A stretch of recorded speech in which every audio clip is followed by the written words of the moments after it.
All right, so I've been working on an app called Felt for Mac OS. In this app, you have a lane manager, which is where you do all of your controlling, and you can also use MIDI. We're not going to talk about that a whole lot in this video, though. And then apart from the lane manager are your lanes, which can be multiple different things, and they're not ever going to have any of the UI elements that typically video, photo, whatever playback has on it. So the first one you open up here with the color lane, and in the color lane we are already seeing that we have a fill color and it fills a rectangle.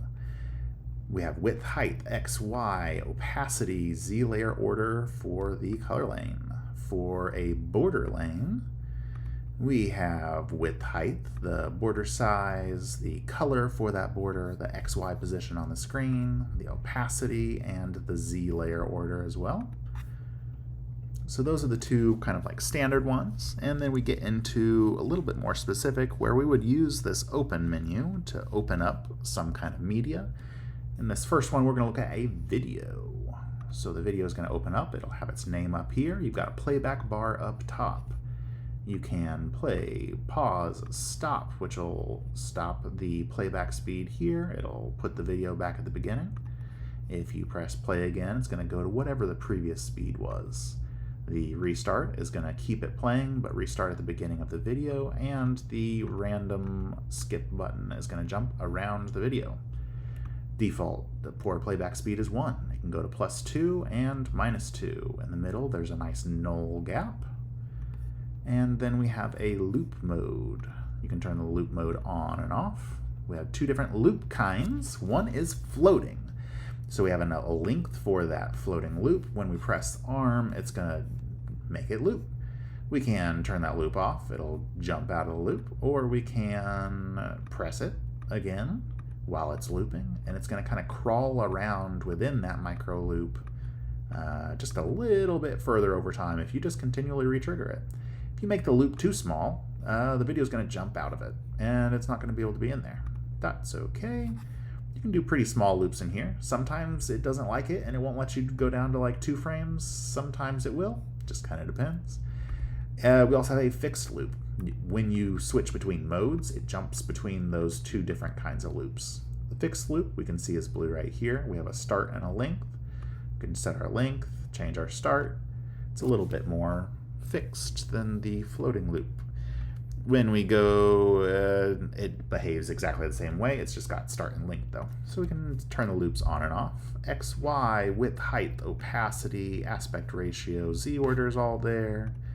We've got our flipping, we've got some rotation, zooming in and out, and we can kind of pan things on and off within the window that we already have set for that lane.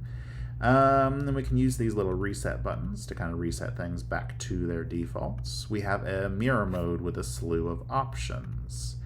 Mirror mode, sometimes you're going to want to zoom up depending on your content, maybe do a little bit of rotation, and the panning here lets you pull in specific parts of your screen or take out certain parts depending on what kind of content you've got in there.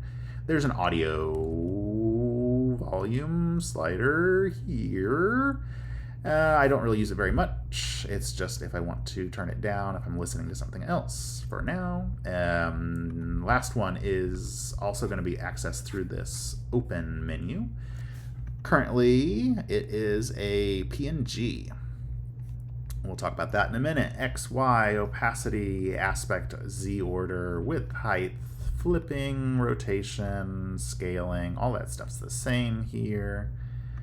Let's just put you on regular for now. We've got mirror ordering. Animation lane is different here. So we've got position and rotation. You can arm one or both of them to be able to record them. Probably not going to record both at the same time unless you're using MIDI. So right now we've just got position. I'm going to go ahead and record and just grab and move you around a little bit. Press stop. There was a big gap at the beginning. Looks like we started here and we stopped about at the end of one shot. So then you can pull your start and stop times for your loop and kind of set where you want it to start and stop. You've got a one-shot mode, which is pretty self-explanatory. There is a MIDI trigger, and there's this little lightning bolt here, re-triggers it.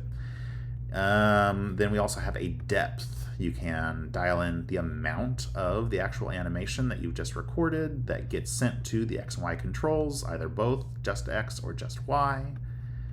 And then we have a speed. We recorded this loop at a starting speed of 1, so if we bring it all the way, like if we bring it down, then we can slow our animation way, way down. We have a lag down here, which is just going to give you a little bit of lag between your movements. Depending on how slow you make something, you may make it seem kind of choppy. That might be good for you, that might not be. That's why we want a lag here. You've got really slow all the way up to 10 seconds, which I've mostly just been using pretty fast.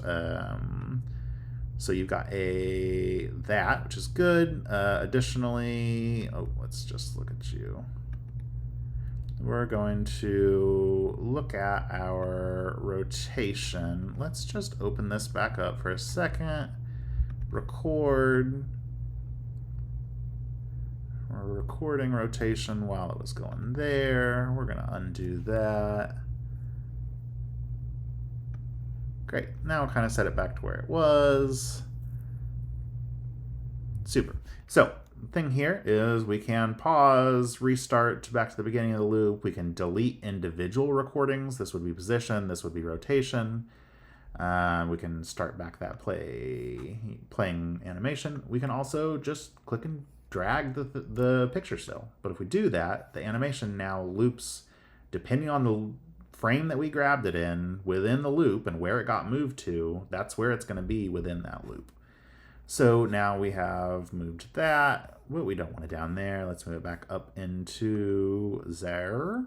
And the last little thing here, we have cycle, which if we turn on, we're going to see this starting to move through and change. This is not a video. These are pictures.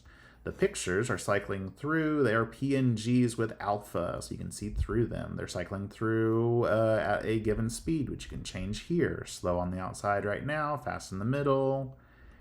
We can turn that cycling on and off. We can also do a stop all, which is going to stop the playback of the video, any video lane. It's going to stop the playback of both the animation and the cycling for a photo lane, if it's doing either one of those things. If you resume it, it's going to start all that back up. And you can also do some other like large transform things to everybody at the same time, which is kind of fun. Cache here is important because videos are going to want to be ProRes. When you open and load a video, if it's not ProRes, it's going to show converting until it ends up in your cache here. You can manage your cache, clear stuff out, delete it, whatever you need to. And you also have a restart, which is going to put everything back to the beginning. And you have your fade in, fade out all. Goodbye.